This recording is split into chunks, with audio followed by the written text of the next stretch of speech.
Y quiero comenzar con una pregunta que quizás muchos, ojalá todos de ustedes sepan la respuesta, y si no, hoy día se van a enterar.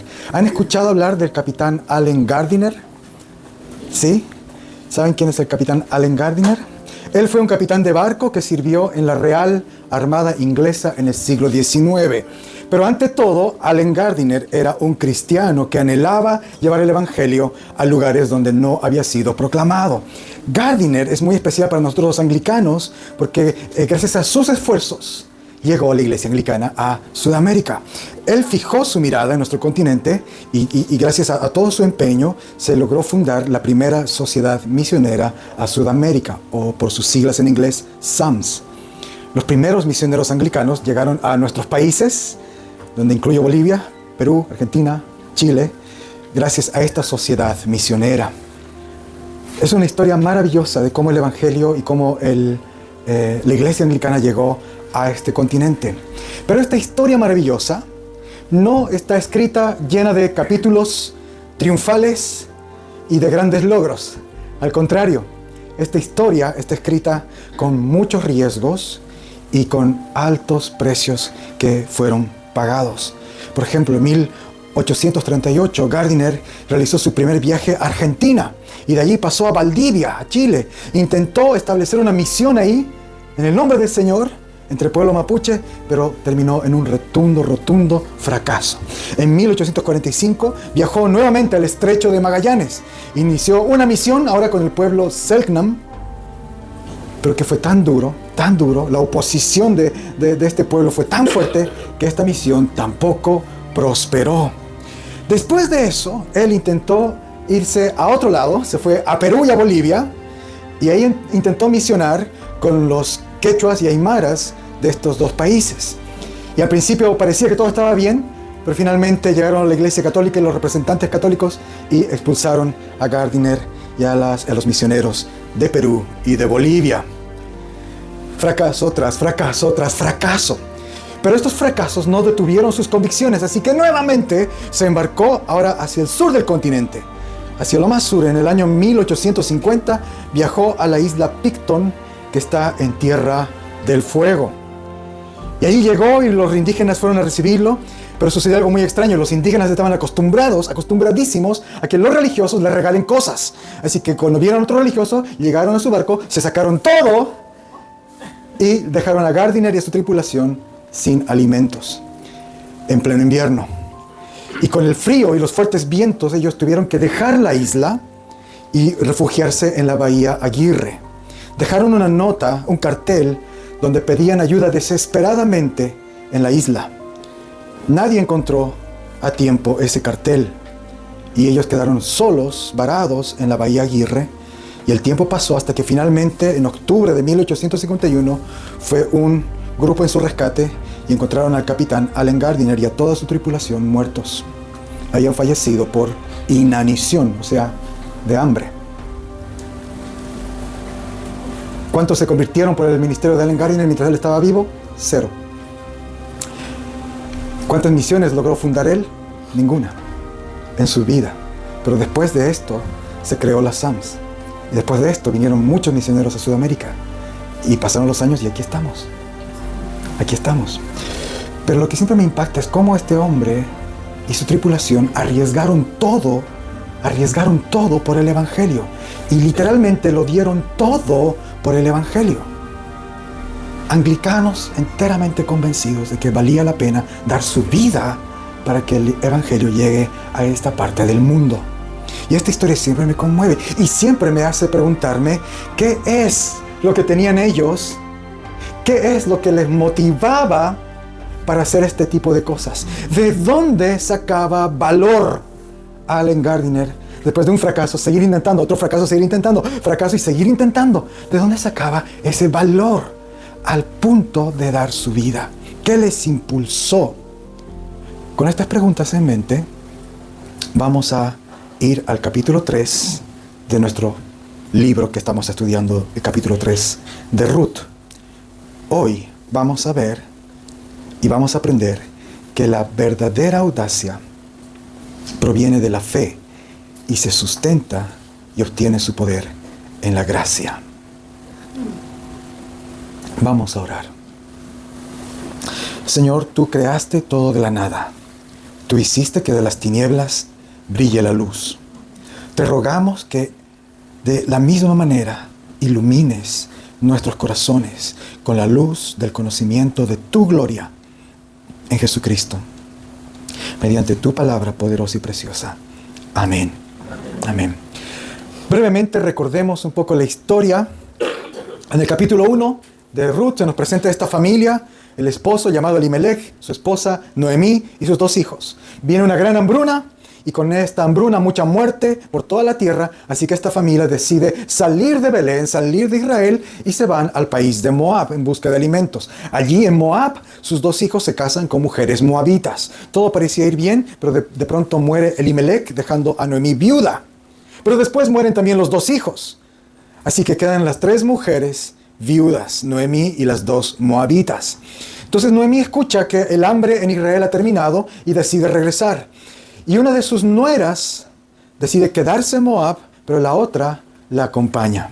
La nuera que decide regresar, dejar todo atrás por amor a su suegra, se llama Ruth y es la protagonista de nuestro libro. Vimos cómo Noemí junto con Ruth llegaron a Belén y Noemí está llena de amargura, con mucho dolor, porque ella dice: Dios me ha traído de vuelta con las manos vacías. Dios me ha tratado duramente.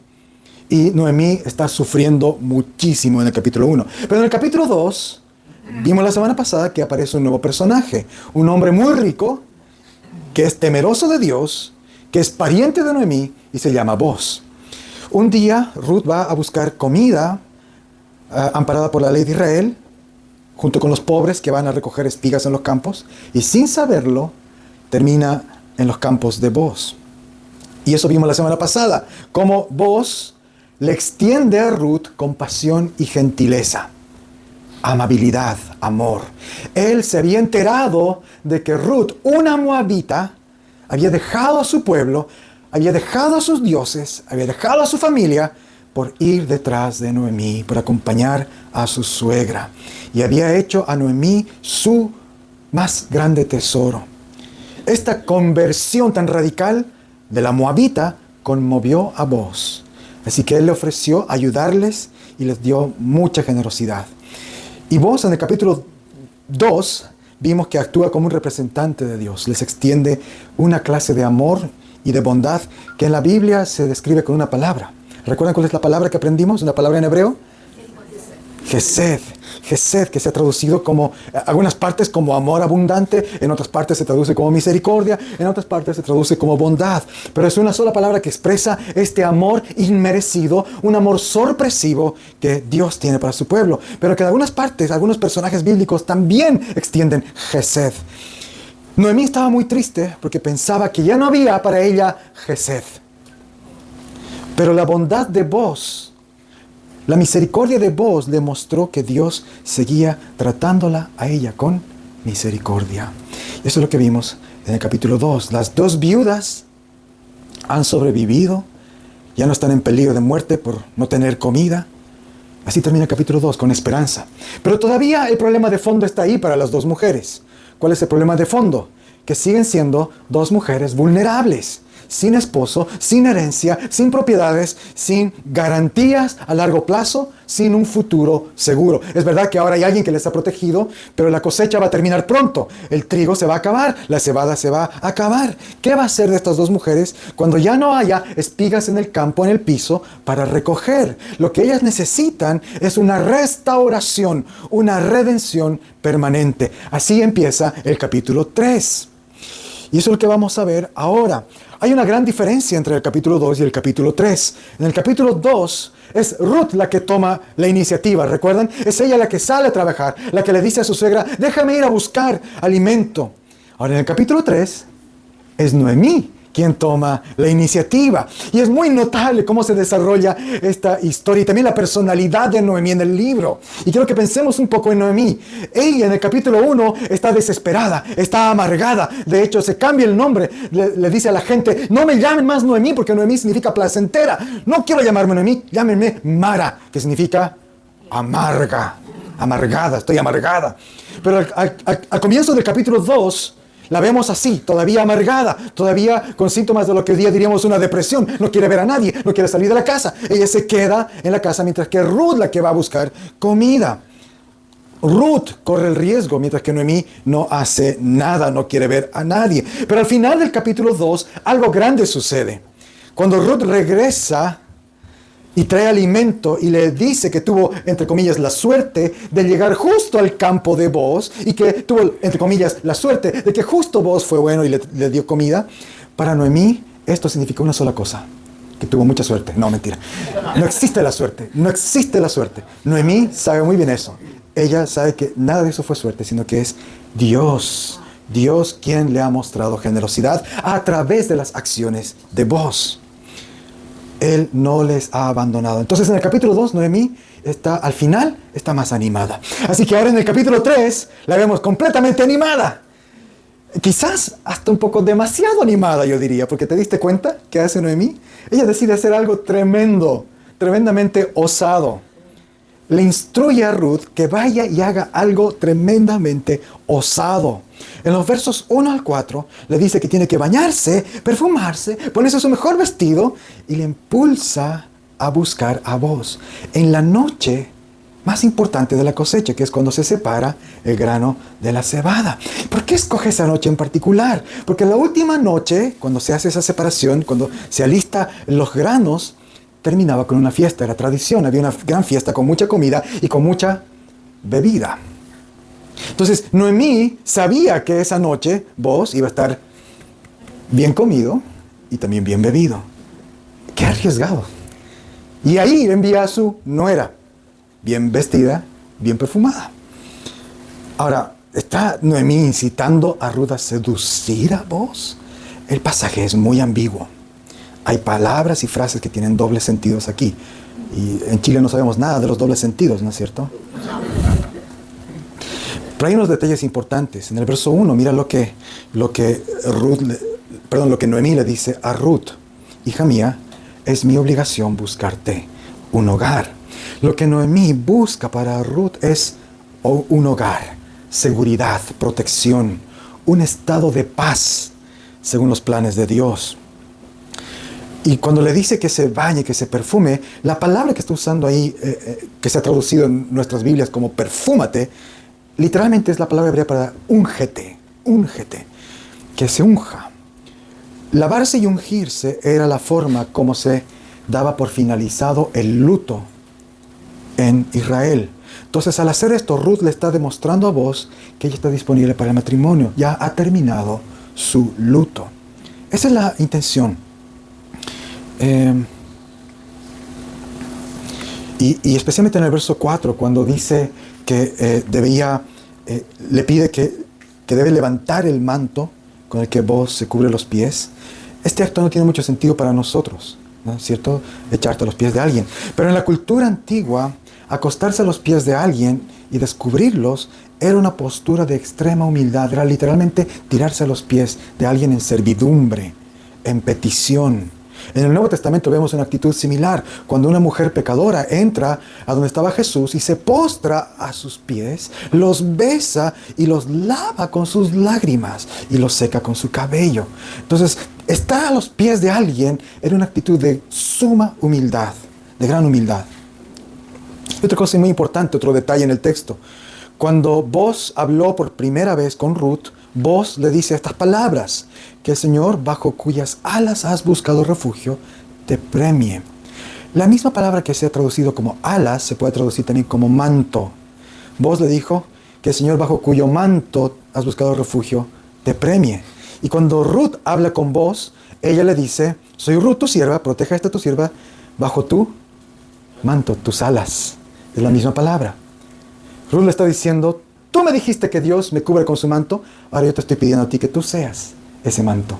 Sé tú el instrumento de Dios para protegerme, para cuidarme. Entonces, todas estas cosas están en el texto. Descubrir los pies de Booz, acostarse a ellos, no es un acto vulgar o insensato. Cubrirse con su manto, pedir que la cubre con su manto, es una forma de solicitar humildemente que sea Él la respuesta de la bendición que Él mismo había pronunciado. Y eso es lo que sucedió esa noche. Boaz se fue a dormir, cansado por la cosecha y la celebración. Ruth fue, descubrió sus pies y se acostó. Y cuando Boaz se despierta, se sobresalta porque ve que hay una mujer a sus pies. Qué osada, qué valiente. Muchas cosas podían salir mal esa noche, pero Ruth fue obediente. Ella hizo caso a su suegra, en esta locura, podríamos decir, de su suegra. Y Boaz queda muy sorprendido porque Ruth no buscó a otros más jóvenes. A él no le había pasado por su mente casarse o tener algo con Ruth, porque la consideraba muy joven para él. Pero cuando ella prácticamente le propone matrimonio a él, Boaz no tiene ningún prejuicio, porque sea viuda, porque sea pobre o moabita. Él está agradecido que ella lo ha escogido a él para ser su esposo. Y Boaz es un hombre correcto. Él reconoce que hay otro pariente más cercano y que según la costumbre tenía más derechos que él para casarse con ella. Así que le pide que descanse por el resto de la noche y le promete que él hará todo lo posible para ser él quien la rescate. Pero no va a pasar por alto a ese otro pariente. Cuando se despiertan, Boaz le da una gran cantidad de cebada y la despide. Ruth regresa donde Noemí y las dos deciden esperar para ver qué va a suceder. Y ahí termina el capítulo 3. ¿Quieres saber cómo termina esta historia? Ven el próximo domingo a este mismo púlpito y escucha el sermón. Pero hay muchas cosas que están pasando en este capítulo. Hay muchas cosas que están pasando en este capítulo. La primera pregunta es, ¿dónde aparece el Gesed? Acá, en el verso 10. Boaz reconoce la virtud de Ruth, alaba su bondad y él le dice esto: que Dios te bendiga, hija mía, por esto que has hecho. Al final, tu Gesed ha sido mayor que al principio, pues no has ido a buscar a otros más jóvenes que yo. Qué interesante, para Boaz, la actitud de Ruth, de escogerlo a él como su futuro esposo, para él es una muestra del Gesed de Dios. Seguramente él ya pensaba que ya era viejo, que no tendría esperanza de casarse, mucho menos con una mujer virtuosa, y mucho menos que sea joven y buena. Y de repente aquí está, literalmente le ha caído a sus pies la mujer ideal. Y para él esta es una muestra del Gesed. Así que él decide hacer las cosas bien.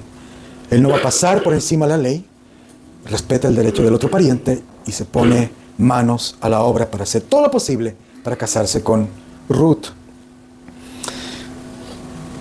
Vamos a profundizar en algunas cosas más en este pasaje. Es muy interesante.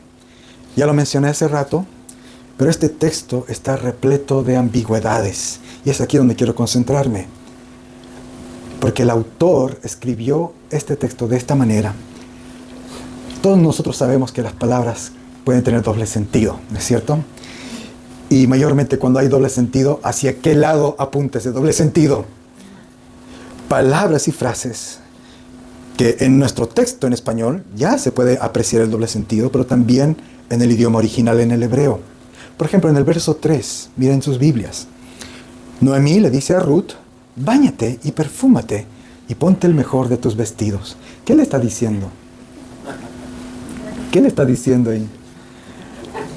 Es complejo porque muchos leen esto y llegan a una conclusión. Noemí está preparando a su nuera para seducir a Boaz. El lenguaje es muy ambiguo en este verso. Otro lugar es cuando Ruth descubre los pies de Boaz, que duerme en el verso 7. Y también la frase proteger bajo tu manto del verso 9. ¿Por qué es ambiguo? Porque ambas expresiones, descubrir los pies de, ponerse debajo del manto de, en otros lugares del Antiguo Testamento, esas mismas frases tienen otro sentido. Y es literalmente un sentido sexual.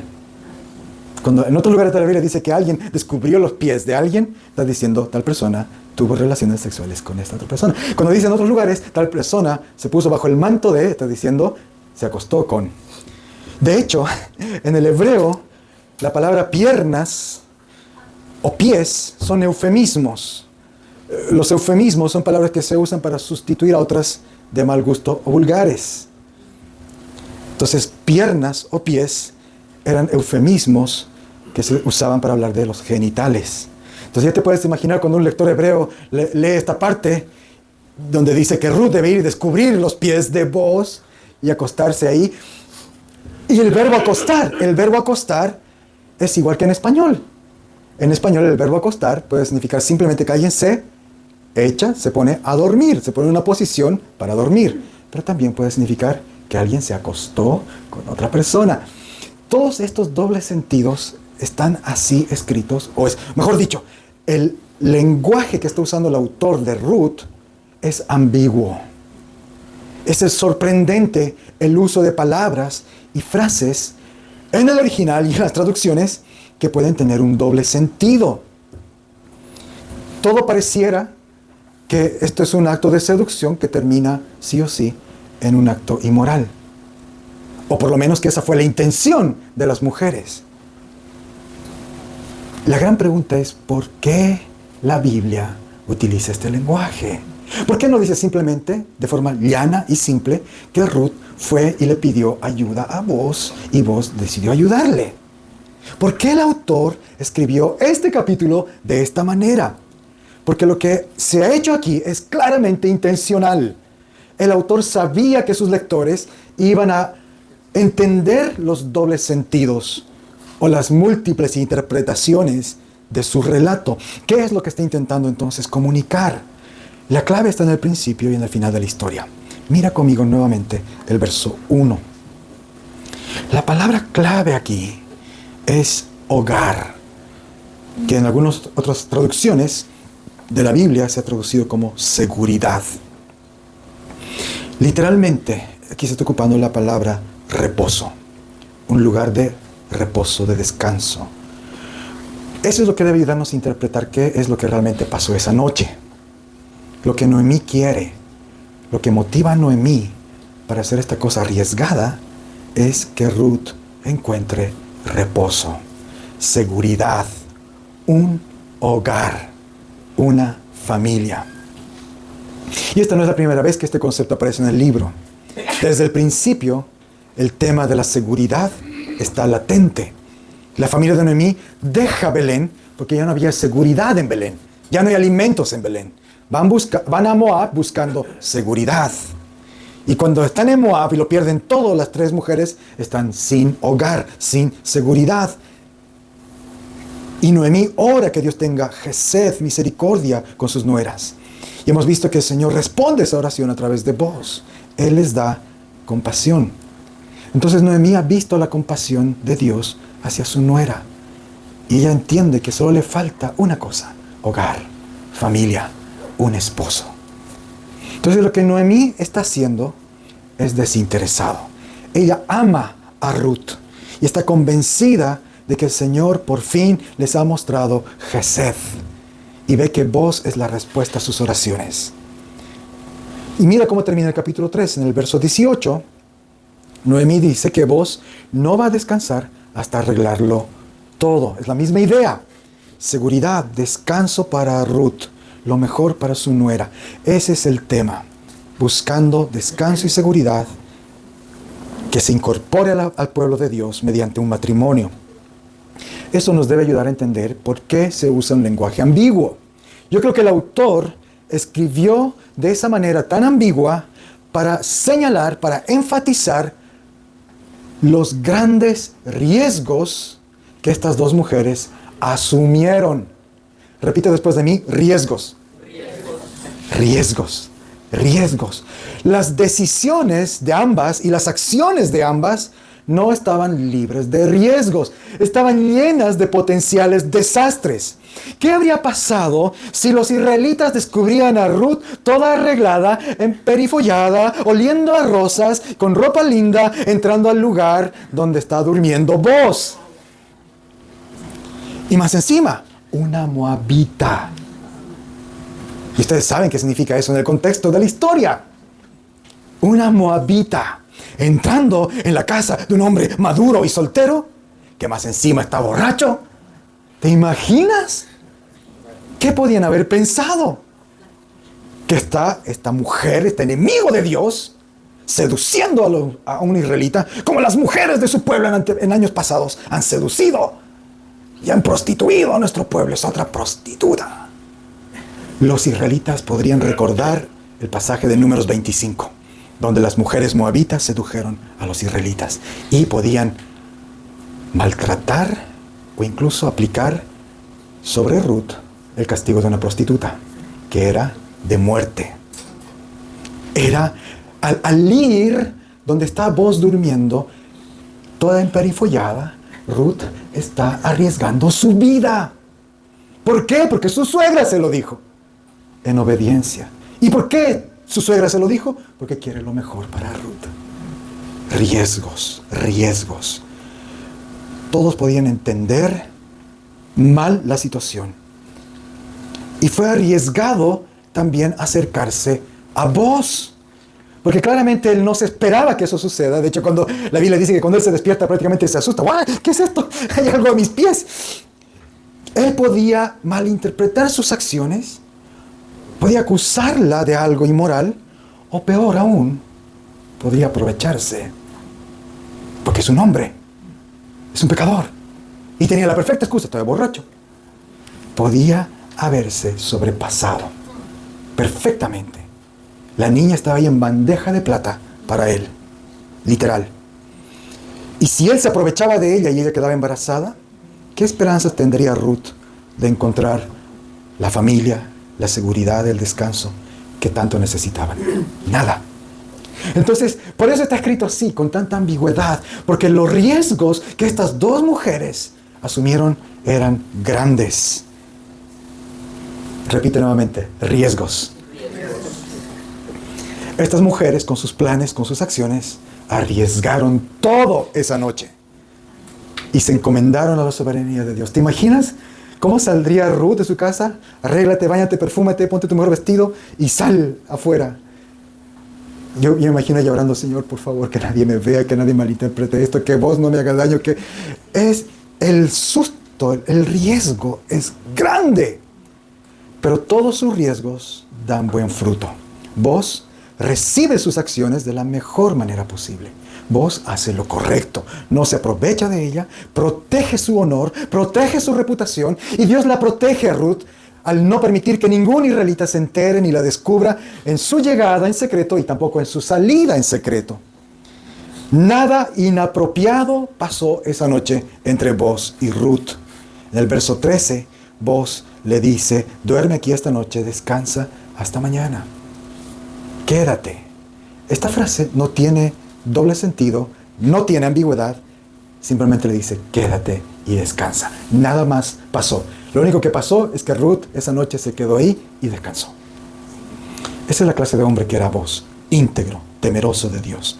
Alguien que hace las cosas de la forma correcta. Tiene una hermosa joven mujer junto a él. Están solos. Ella le declara que quiere ser su esposa, pero él no se aprovecha de la situación. De hecho, él dice: hay otro que tiene más derechos que yo, así que déjame primero ir y consultarle a ese otro si él no quiere casarse contigo. Eso nos muestra que Boaz quiere realmente lo mismo que Noemí. Quiere que Ruth tenga seguridad, descanso. Y en el verso 10, Boaz reconoce que Ruth ha actuado con abundante amor hacia él. Y aquí nuevamente le dice: que Dios te bendiga, hija mía, por esto que has hecho. Al final, tu gesed ha sido mayor que al principio. Qué maravilloso. ¿Recuerdan cómo había regresado Noemí después de la muerte de su esposo y de sus dos hijos? Noemí había dicho que había vuelto con sus manos vacías. Ahí está. Esas son las palabras de Noemí. Dios me ha hecho volver con las manos vacías. Pero ahora, después de ese encuentro en la noche, después de la propuesta de matrimonio, Boaz envía a Ruth con comida, con cebada, y con estas palabras: esta cebada, esta comida, es para que no regreses con las manos vacías. Noemí ya no tiene las manos vacías. Gracias al amor de su nuera, gracias al amor de Boaz, gracias a que las dos asumieron un gran riesgo, hay llenura. Y esta llenura va a continuar hasta el capítulo final. Si quieres saber cómo termina, te repito, el próximo domingo, no te pierdas el sermón. Pero quiero cerrar con lo siguiente. La pregunta que hacía al principio: ¿qué es lo que motiva, lo que impulsa a gente como Ruth, a gente como Allen Gardiner, a dejar todo y arriesgarse por un acto de fe? La palabra nos muestra que el combustible más poderoso para hacer grandes cosas para el Señor es saber que Dios nos ha mostrado su Gesed. Conocer en carne propia el amor compasivo y abundante de Dios es lo que impulsa a hacer cosas arriesgadas, lo que te da valor, lo que te da fuerza, lo que te da perseverancia, lo que te lleva a salir en la noche, lo que te lleva a buscar ayuda, a buscar predicar el Evangelio, a asumir riesgos. Entonces la pregunta de Ruth 3 para nosotros es, ¿estamos arriesgando todo para seguir a este rescatador? ¿Estamos buscando cobijarnos bajo su manto? Muchos cristianos hoy caen en la tentación de la autocomplacencia y la comodidad, la seguridad. A veces parece que estamos más afanados por buscar nuestro descanso, nuestra comodidad, que estar arriesgando nuestra comodidad y seguridad por el Evangelio. Alan Gardiner escribió lo siguiente en su diario, un viernes 5 de septiembre de 1851. Grandes y maravillosas son las amorosas bondades de mi Dios de gracia para mí. Gesed. Él me ha preservado hasta ahora, y por 4 días, aunque sin ningún alimento para el cuerpo, sin ningún sentimiento de hambre ni sed. Él conocía el Gesed. Y el 6 de septiembre de 1851, que es al día siguiente de esto, Allen Gardiner escribió estas palabras. El Señor ha visto por conveniente llamar a otro integrante de nuestro pequeño grupo. Nuestro querido hermano dejó el bote el martes por la tarde y desde entonces no ha retornado. No queda duda que él está en la presencia de su Redentor, a quien había servido tan fielmente. Y aún un poquito más, y por gracia, nos invitemos a esa bendita multitud que canta las alabanzas de Cristo por toda la eternidad. Yo no tengo hambre ni sed, aún después de 5 días sin comida. Maravillosa bondad, amorosa para mí, un pecador. Maravillosa bondad. Estas fueron sus últimas palabras. Se cree que él murió ese mismo día.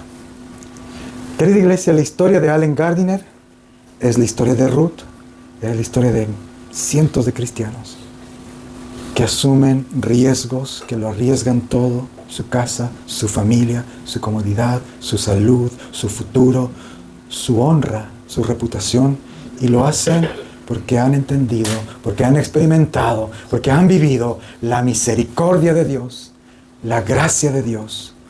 ¿Buscan seguridad? Sí, como Noemí. ¿Buscan paz? Sí, como Noemí. ¿Quieren estabilidad? Sí, como Noemí. Pero están dispuestos a arriesgar todo eso porque confían en Jesucristo. El apóstol Pablo dice en 2 Corintios 5, el amor de Cristo, el Gesed, el amor de Cristo nos lleva, nos impulsa, nos obliga a actuar así, al pensar que si uno murió por todos, entonces todos murieron. Y Él murió por todos, para que los que viven ya no vivan para sí, sino para aquel que murió y resucitó por ellos. Así que, hermanos, si comprendemos el amor de Cristo, este amor debe impulsarnos. La verdadera audacia proviene de la fe y se sustenta y obtiene su poder en la gracia. Amén. Así que déjame preguntarte, para terminar, ¿qué te impulsa hoy? ¿Qué motiva tu vida? Te dejo unas preguntas para conversar y meditar. Primera, vos y Ruth actuaron con castidad, honra y profundo respeto en la oscuridad y soledad. ¿Cómo enfrentas las tentaciones o decisiones cotidianas que ocurren cuando nadie te está mirando? Segunda pregunta. Noemí le dijo a Ruth, espera hasta ver cómo se resuelve este asunto. ¿En qué áreas de tu vida, finanzas, familia, ministerio, futuro, estás sintiendo ansiedad o necesitas dejar de luchar en tus fuerzas para descansar conscientemente en la obra que Jesús ya concluyó en tu favor? Y finalmente, tus oraciones y decisiones reflejan esa misma fe audaz basada en las promesas de Dios? ¿O en lugar de quedarte paralizado por el miedo o acudir a atajos mundanos? Oremos. Señor, danos